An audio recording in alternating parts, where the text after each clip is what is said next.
श्री राधा कृष्ण पादां सगण ललिता श्री विशाखान्वितां च नमः विष्णुपादाय कृष्ण पृष्ठाय भूतले श्रीमते भक्तिवेदांत स्वामिन् इति नामिने नमस्ते सरस्वती देवे गौरवाणी प्रचारिणे निर्विशेष शून्यवादी पाश्चात्य देश तारिणे नमो महावदान्याय कृष्ण प्रेम पदायते कृष्णाय कृष्ण चैतन्य नामिने गौरत्विषे नमः।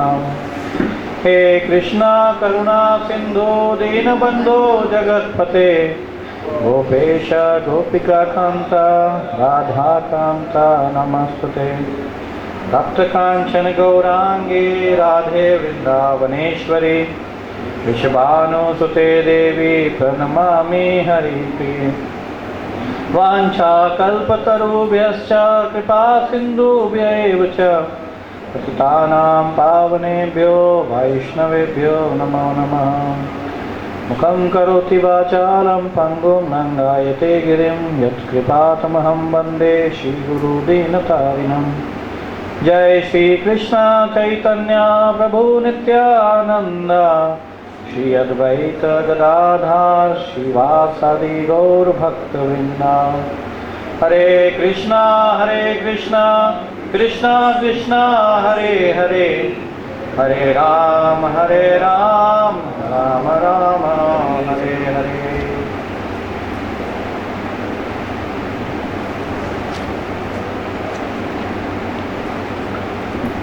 Hare Krishna. I would like to welcome everyone in the evening session of Bhagavad Gita. So today we are discussing from chapter 4, text 16, chapter entitled Transcendental Knowledge. Very important chapter and very wonderful verse.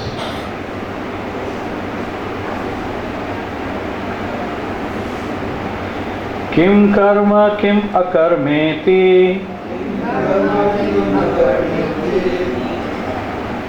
कवय अपि अत्र मोहिता तत्ते कर्म प्रवक्ष्यामि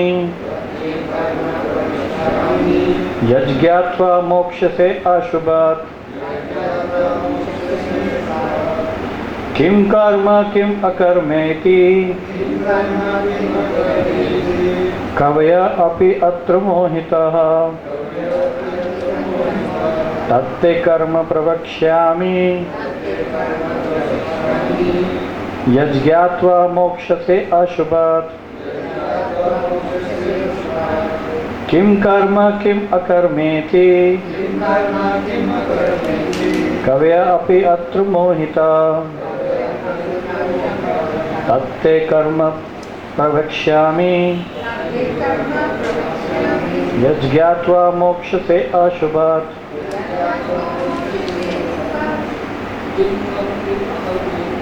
किम कर्म किम अकर्मेति कवय अपि अत्र मोहितः तत्ते कर्म प्रवक्ष्यामि यज्ञात्वा मोक्षसे अशुभात्।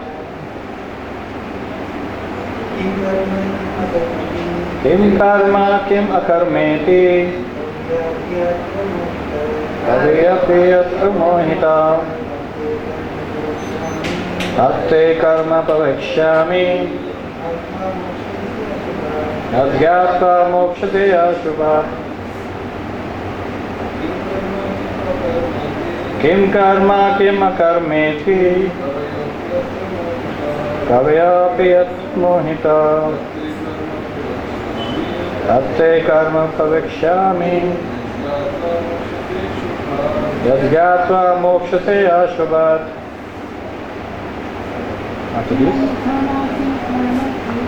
किम कर्म किम अकर्मेति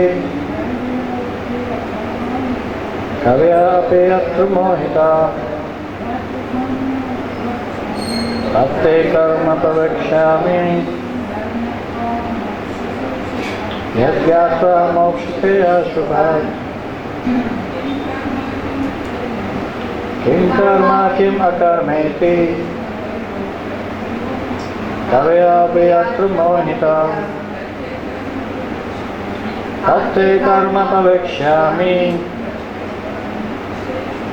Yagyata mokshaya shubha. What means? Kim, what is? Karma, action. Kim, what is? Akarma, inaction. Iti, thus. Kavyaha, the intelligent. Api, also. Atra, in this matter. Mohita, are bewildered. Tat, that.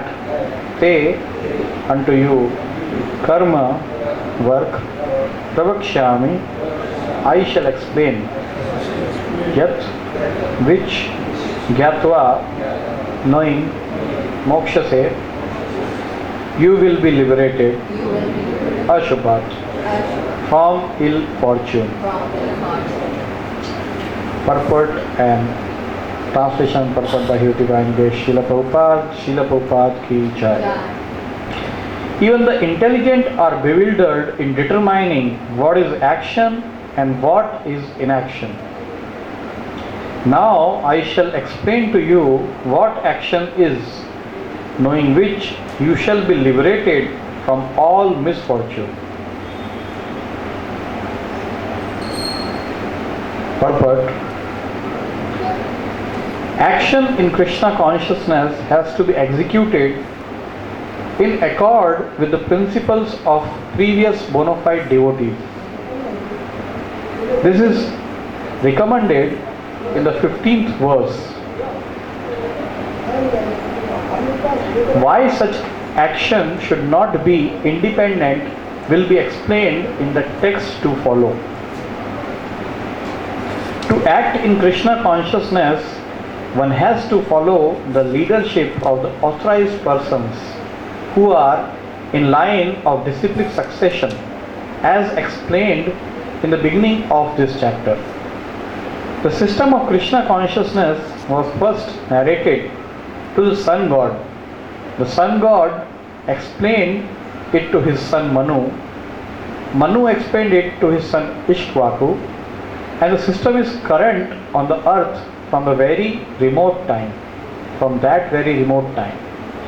Therefore, one has to follow in the footsteps of the previous authorities in the line of disciplic succession.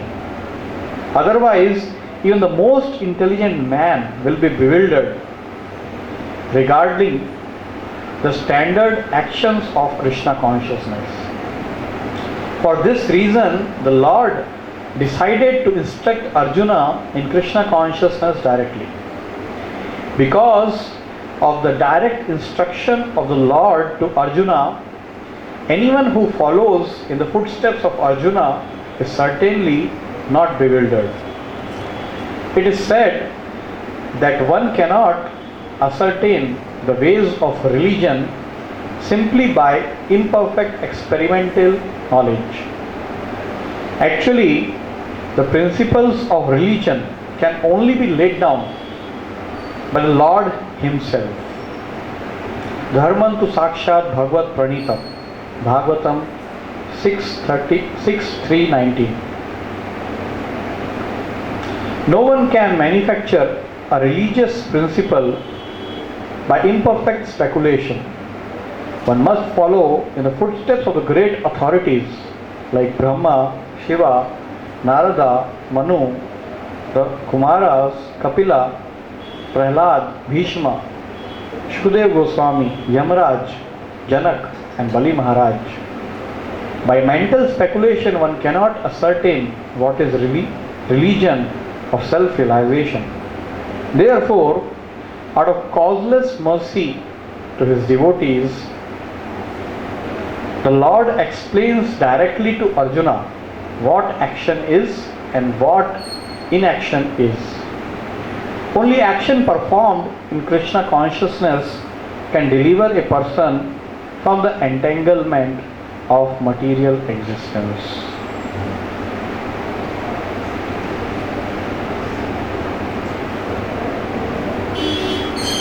So this is a very, very important verse.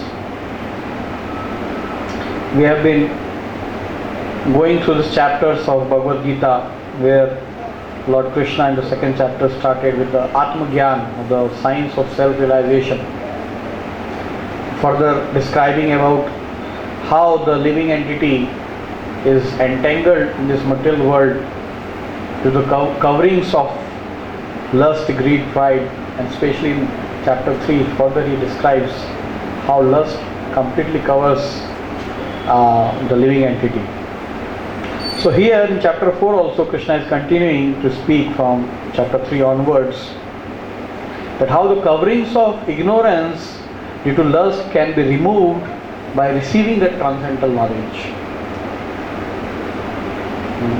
We'll see as the chapter proceeds, Lord Krishna explains how it's very important for every living entity to do some sorts of sacrifice. Otherwise, without the sacrifice, the rains will not happen, and then the grains will not be produced, and then how will the living entity survive? So even for basic sustenance, performance of yajna is very important. And further goes ahead with the cultivation of this austerities and tapasya for pleasing the demigods, and ultimately coming to the point of the highest form of tapasya, which is the Sankirtan Yajna, or satisfying the Supreme Lord. So we'll see in the 4.34, the very famous shloka, where the process of surrender is being described. Tad vidhi pranipatena pariprashnena sevya upadekshanti te jnana jnanina tattvadarshana. That means one has to approach the self-realized spiritual master who can impart the transcendental knowledge. So we are seeing that why this transcendental knowledge or how this transcendental knowledge is received. So this knowledge, as the chapter proceeds, is coming in the parampara system. Lord Krishna instructed to sun god and coming to Manu, Ishwaku, and like that. So here we are seeing that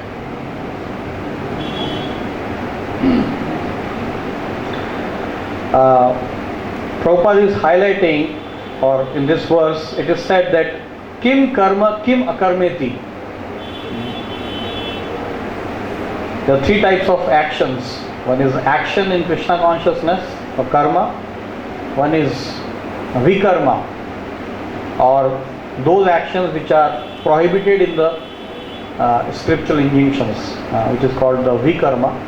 And third is the akarma, or by performing of which there is neither any good or pious activity, and neither there is bad reactions. So that category is called akarma, or inaction, and that is what is being talked about in this chapter of transcendental knowledge.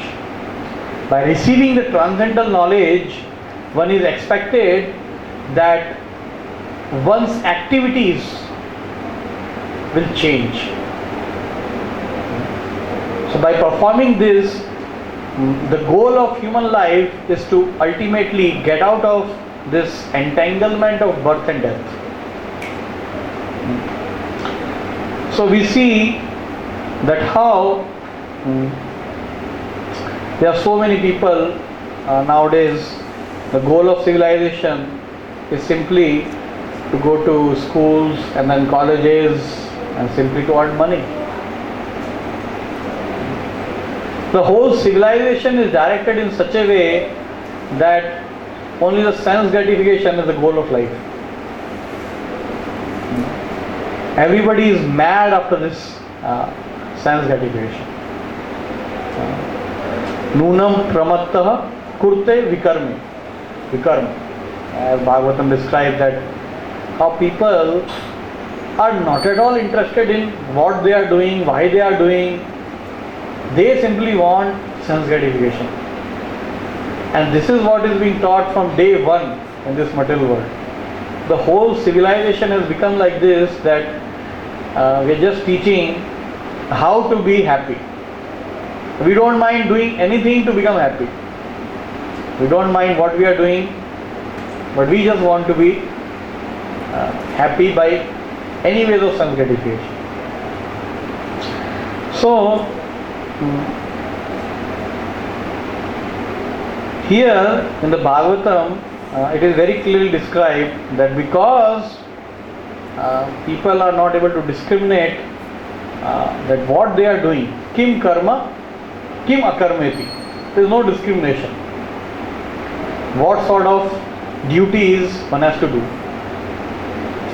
And therefore we find that today, although the whole civilization, we have made so much of so-called material advancement, but still the hearts of people are not satisfied. There is some sort of, as Bhagavatam says, vacancy in the heart. Why?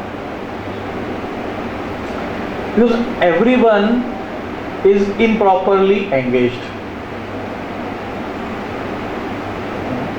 We are seeing here in just the 3 verse before, Lord Krishna is telling, Chaturi varna maya sishtam guna karma vibhavasham. According to 3 modes of material nature and the work associated with them, the 4 divisions of human society were created by me. So by design, the Lord has made people, and they have been given some natures. So according to their nature, everyone must fit into either of the 4 varnas or the 4 ashrams. So everyone has a particular kind of nature which is very natural for him, as Prabhupada says. But today, no one is interested in either knowing themselves that what is the nature of mind, or neither the teachers are telling that, see, this is good for you, or this is your nature, and you should better engage in this kind of occupation. This kind of teaching is nowhere. Now everyone is simply after getting more and more education, more and more money, and simply to enjoy. So as a result, there is no gradation of Brahmana, Kshatriya, Vaishya or Shudra. Everyone is simply working only for one purpose, money. But as a result of it, because they are improperly engaged, the hearts are not satisfied. Because actually in the Vedic culture, the Lord has so designed, that's what the transcendental knowledge is. The transcendental knowledge is that everyone should be able to be situated in a particular varna and particular ashram. There, and only when one is situated properly, and in that particular varna and ashram, when everyone cooperatively works to satisfy Lord Vishnu, by satisfying Lord Vishnu, one will automatically feel satisfaction of heart. But when one is not properly situated in one's varna and ashram, then no matter how much he is working hard or how much he is living very luxuriously, but because the purpose of his living is not to satisfy Lord, so therefore he must feel dissatisfaction. That is what is the main point. Kim karma, kim akarmeti. Kavi api atra mohita. And here it says, Kavi means a very intelligent person. To take this kind of decision for someone that this is what is good for you, this is not so easy. We see that to take this decision, even the big authorities, even they get bewildered. Like in the Bhagavatam, this episode comes of Draupadi and the Ashwathama.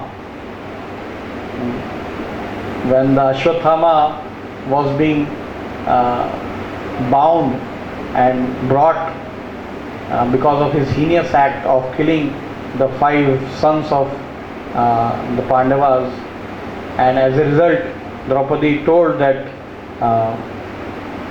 she was very unhappy, and she told that I will be only satisfied when I will take bath with the blood of Ashwathama. So Arjuna brought the Ashwathama in front of Draupadi, but when Ashwathama came in front of Draupadi, because by nature she is Vaishnavi, when she saw, her heart changed. Although she was so much aggrieved and so much in the revengeful mood before, but when she actually saw Ashwathama, she decided, that he is the son of the spiritual master, so we should not kill. She became compassionate and immediately changed the decision that at least we should not kill him. We should not totally finish him. And Yudhishthir, Dharmaraj Yudhishthir, he also agreed to the verdict of Draupadi. Yes, this is what is right. Nakul and Sahadev, they also supported the decision of Draupadi. But somehow Bhima, he didn't agree. So now see, Arjuna is having the sword in the hand, ready to either kill Ashwathama or or not kill. Draupadi is telling, okay, let's release. Yudhishthir is also agreeing to Draupadi. Nakul, Sahadev also are on one side, but the 50%, Bhima alone used to eat 50% of the whole thing, and he is telling, no, he should be killed. And now Arjuna is in a very bewildering situation. On one side the wife is telling, no, you should not kill, and on the other hand the brother is telling, no, you must kill. So like that, at every stage in life there are so many decisions which we have to take, and it's not so easy to take a very crystal clear that I should just do like this. So this decision making is very, very great art, and therefore this verse is telling, even Kavi api atra mohita, even the great personalities, even they get bewildered. What is dharma, or what is higher dharma, or which is better dharma? I can do like this, but maybe this must be better. Like here, if he kills, then Draupadi will be displeased, and if he doesn't kill, then Bhima will be displeased. So like that, to ascertain what is good or what is bad is not so easy. And therefore, even Prabhupada is telling here that even Arjuna was in similar situation. Should I fight this battle or should I not fight this battle? When he went into the battle of Kurukshetra, he saw that all the relatives are surrounding, especially when he saw Dronacharya, whom he taught, whom Arjuna learned everything from. He is in front of me. Then he decided, how can I kill my own Dronacharya? He was having so much affection for him. So even Arjuna was in a similar bewildering situation. Should I fight? Should I not fight? And Prabhupada says here, it's very important that you can see when Arjuna surrendered ultimately in the second verse 2.7, ultimately when he was in a very bewildering situation what to do and what to not do, Arjuna ultimately took shelter of Lord Krishna. And we know this very famous verse in the second chapter, 7th verse. कार्पण्य दोषो उपहत स्वभाव पृच्छामि हम ताम धर्म सम्मूढ़ चेतः. पृच्छामि हम धर्म सम्मूढ़ चेतः. In my chetah, intelligence is getting bewildered. What is the right dharma? So I surrender unto you. यत् श्रेयस्यान् निशितं ब्रूहि तन्मे शिष्यस्य हम साधि मां त्वां प्रपन्नम्. So Arjuna, he surrendered. That means even a person of the caliber of Arjuna is not able to decide what is right dharma. He is getting bewildered. What to say of a normal living entity? And therefore Prabhupada says that to ascertain dharma is not so easy. In the 4th chapter we see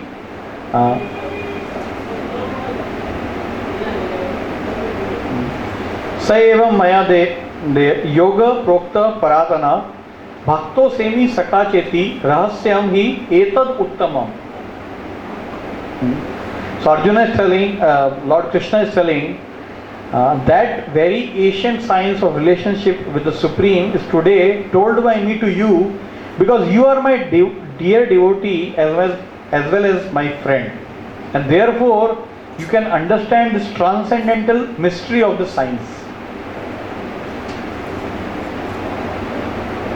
So Lord Krishna is telling Arjuna that Arjuna, because you are my devotee and friend, now I am going to reveal this mystery. Actually dharma is very, very mystical. It's not so easy to ascertain dharma as we are hearing now today. Therefore it is said, Mahajana yena gatastha pantha.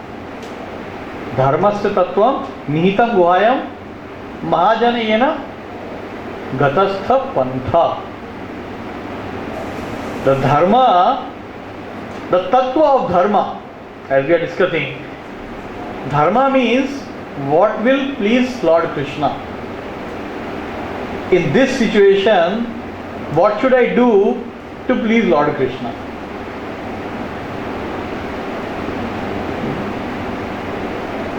So it is not very easy to ascertain for a normal person, but this dharma is revealed by Lord Krishna himself in the heart of his dear devotee. So this is a rahasya, and therefore we say the most confidential knowledge. What is that confidential in it? The whole Bhagavad Gita is there, one can read it, but still when the application comes, as Prabhupada used to say, philosophy is very simple, but the application is very difficult. It's to decide, should I do this or should I do that? That is not very easy. Just like one can read whole Bhagavad Gita, but when certain situation comes, okay, suppose some students they ask, I have 2 jobs in my hand, I don't know which one to choose. One is paying me a very good package, but it is a MNC company and it tells me to work 12 hours a day and it sends me abroad for a lot of time away from association. And the other one is giving me a lower package, but the working hours are less and less work is expected from me. But here I can have more frequent association of devotees. Now where this answer is given in Shastra, for this person, this is what is dharma. This is just an example to say like that. There are so many situations. So point is, by reading scriptures or even the revealed scripture, therefore the scriptures are called revealed scriptures, because the scriptures have to reveal themselves in the heart of the practitioner. And that revelation is in proportion to one's dearness to Krishna. And therefore, the path of spirituality needs guidance.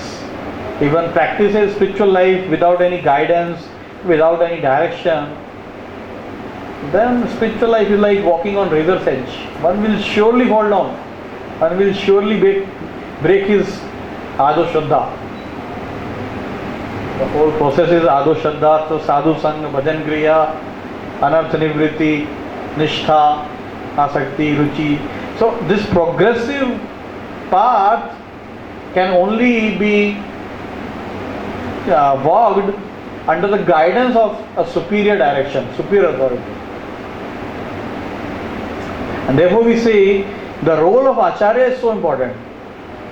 In the whole Krishna conscious movement, without the Acharya, everything is unclear. Just like before Srila Prabhupada, there were so many processes of self-realization, but many of them were becoming Babaji and fake Babajis. But Prabhupada could understand that this is not what people of Kali Yuga can handle. Somebody is telling, I will chant only 1 round, 2 rounds. Somebody is telling, no, I will chant 64 rounds. But Prabhupada knew that what is the level of people of Kali Yuga. So he is not recommending to go to some forest and do some very heavy tapasya. Prabhupada kept rules very simple. Ekadasi, only abstain from grains and beans. You can take some prasad. He knows the level of people. There will be no prasad, then they will be simply lying down without doing any work. So point is that at every step we need a very step-by-step guidance, and only Acharya has a right to decide that what is dharma in this age. Just like before Srila Bhakti Siddhanta Saraswati Thakur, nobody used to take saffron. The saffron was not existent. People were only taking to Babaji Vesh. But seeing the situation at that time, Bhakti Siddhanta Saraswati Thakur, he created a very revolutionary idea and introduced saffron, even when the scriptures very clearly says that the sannyas is not very conducive in the age of Kali Yuga. But Bhakti Siddhanta Saraswati knew the purpose of taking sannyas, purpose of this saffron.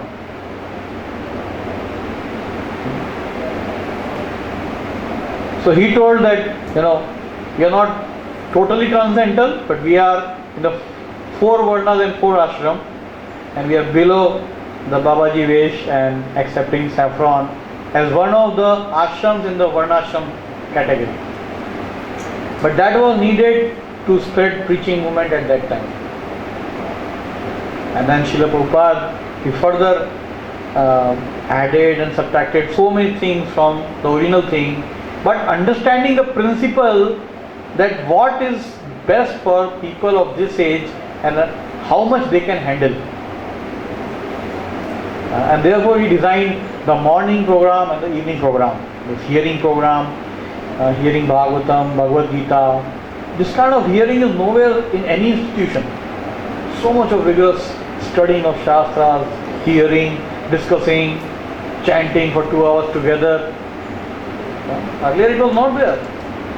You do any number of rounds, or you can seclude yourself and chant. Just like Gaur Kishodas Babaji Maharaj, he can chant in a public urinal and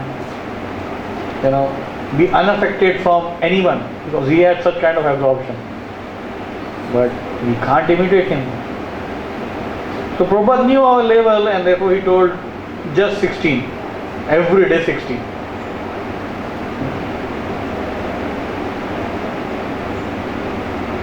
But we can't artificially choose a number. Okay, let me do 18. Let me do 20 rounds of Hare Krishna Mahamantra. Prabhupada told it 16 and 16 has now become very empowered number. That's it. No more compromise. So this dharma, this is revealed in the heart of the Acharya. So therefore, here today we are seeing in this verse that kim karma, kim akarmeti, kavi api atra mohita, tatte karma pravakshami, yaj gyatva mokshase asubha. This last line, yaj gyatva mokshase asubha, this is in 4.16, and even the same last line is also in 9.1. We see the 9th chapter, there also in the first verse.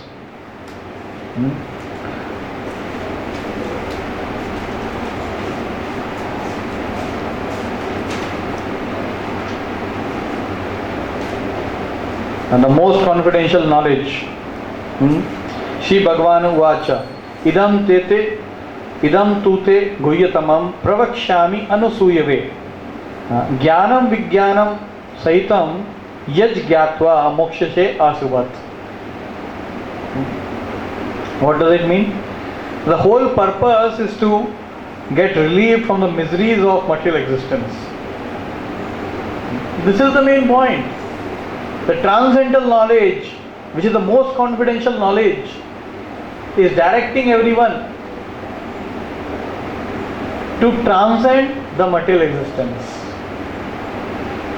And unless this is the purpose of life, no matter what we decide, because the goal is sense gratification, one can never be happy. So they don't have any idea of what is karma, what is vikarma, what is next life, why we have to work. They don't have any idea. All this kim karma, kim akarma, this only comes when one is in knowledge that I am not this body, I am, spirit, soul. Purpose of life is not for not to do sense gratification, but to get out of yad gyatva mokshase ashubhat. This is not shubh, this is ashubhat. So when one has this kind of very clear-cut understanding, and then one will automatically take shelter of the Mahajans, just like Prabhupada here gives, that one must follow in the footstep of the great authorities like Brahma, Shiva, Narada, Manu, and these are the 12 Mahajans. So in every yuga, there is some Mahajan whom everyone follows, and that's what Bhagavatam is all about. Activities of Dhruva Maharaj, Prahlad Maharaj, and the first canto we hear of Shukadeva Goswami. We're just taking lessons from Mahajan. Although we are taking lessons from Mahajan, but what we have to do, we have to follow our immediate authority, Srila Prabhupada. For us, he is our Mahajan. We have to follow him. And if we don't follow him, then kim akarma, kim karma, kim akarma, we don't know what has to be done. And for all of us, even practical life, after Srila Prabhupada, we have to follow someone who is following Srila Prabhupada very strictly. Otherwise, for us also, kim karma, kim akarmeti. That means unless one has someone to ask, someone to clarify that for me in this situation what is good and what is bad, one cannot take himself a very whimsical decision. That will be surely a dharma. And therefore, everyone has to follow someone or other who is following Srila Prabhupada. And therefore the role of spiritual master is so important. Without the role of spiritual master, the spiritual life becomes very, very difficult, and one is not able to understand what is my duty, what should I do to please Lord Krishna. Should I do Sankirtan for 12 hours, or should I do some job and do some basic minimum chanting? or should I do this thing, and so many options are there. There are 9 ways of devotional service, but what is good for me? This one cannot know. So therefore we see today in the world, the main problem is that there are not enough people to guide the society. Everyone is very whimsically choosing an occupation and becoming dissatisfied. And therefore Srila Prabhupada wanted, he went to the West to create some Brahmanas. Brahmanas are the people who are taking knowledge from the Shastras and distributing knowledge. And only when there is creation of the Brahmanical society, automatically the Kshatriyas and the Vaishyas and the Shudras will follow these Brahmanas, and the whole society can be directed. But because today there is scarcity of Brahmanas and people are not doing their activities, and therefore the whole system, the whole society is in great chaos. And therefore we see in Bhagavatam that Kali Yuga or Kali entered when the Brahmana, they don't do their duty properly. Just like we see that because of the curse of Shringi, the Parikshit Maharaj, he had to die. This was just because of the pride of Shringi. So Brahmanas, proper Brahmanas are very much needed. Just like it is said that one Brahmana can take care of 9 Kshatriyas, 99 Vaishyas and 999 Shudras. Automatically he can take care. So if he is properly doing his duty properly, then he can help others to do their duty also proper. But if the Brahmana himself is not existing, then neither the Brahmana is existing, then how the other things will function? Just like in the body, the head is the most important part. If the head is there, the intelligence is there, then it can take help of the hands, the belly and the leg department, and the whole body can cooperatively function to produce some nice result. But if the head itself is out of order, or if suppose we cut the head, then what will remain? Nothing will remain. If the hand is cut or leg is cut, at least the body, something will be there. But the head is only cut, then everything is cut. So that is what is happening in the society. Because there is no Brahmana, there are no people who are well versed in the science of Krishna consciousness, the whole society is in great chaos. So therefore desperate need is there of those people who have Brahmanical tendencies, or at least the intelligence is given by Lord Krishna. But if these people who have the intelligentsia, if they work for money, if they also get purchased by the mercantile class, then that's what is happening today in the government, in all the big posts, all the ministers and this and that, they are not very educated or they are not very learned. And the big people who are learned, who have the intelligentsia, they are being hired by these people who don't have even the basic knowledge, and the politics has purchased the intelligent people. So unless and until the intelligent people they wake up and understand the whole chaos in the society and why it is happening, by properly taking to this Krishna consciousness science, understanding, practicing, and then Krishna will reveal what is dharma, and they can help the whole society to be properly organized. So it's very important duty of every one of us. Either one is himself a Brahmana, or one is very much into supporting the Brahmanical culture. And only when the Brahmanical culture will be supported, then everything will follow in its place, and everyone, the whole society can be nicely managed. So although there are so many things, but time is up. So thank you very much for your patience and kind cooperation. If anyone has any comment and question,